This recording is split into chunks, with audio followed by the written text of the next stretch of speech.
un homme, quand il va te regarder, il va te dire, écoute. Tu vois ce que tu es.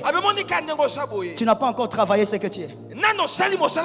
Je vais t'aider à aller plus loin. Épouse une femme qui, quand elle te prend, elle te nettoie, elle te cire, elle te vernit.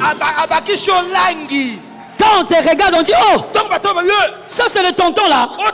C'est le tonton là. Même ton français change. Parce que tu as rencontré une femme équilibrée. Ce n'est pas tu as rencontré quelqu'un façon. Une femme là qui te dit, viens, on va aller manger le maléwa. Vous vous mettez là en public, là, vous mangez.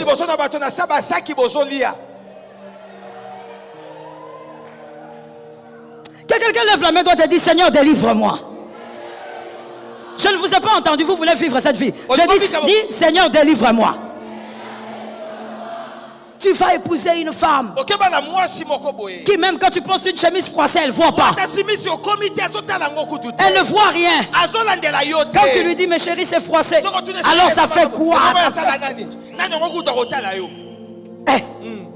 Tu vas épouser une femme.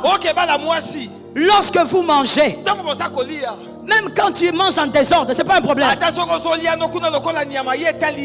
Mangeons seulement. Tu épouses une femme. Toi, tu as grandi chez vous. Je suis d'abord avec les hommes. Tu as grandi chez vous. Votre mère était disciplinée. Malgré que vous étiez nombreux.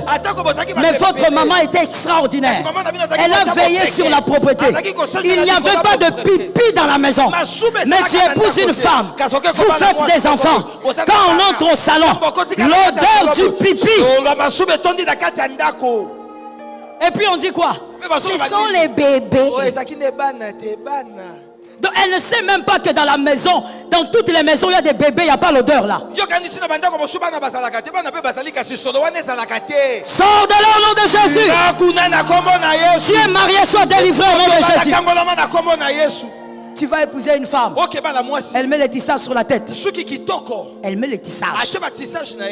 Pour elle, quand on met les tissages, c'est-à-dire interdiction formelle à l'eau de passer par ici. C'est l'instruction qu'elle a eue depuis qu'elle est enfant. Quand elle se lave, elle met une barrière. Un mois. Vous dormez. Tu as l'impression qu'il y a des rats morts quelque part. Tu commences à chercher.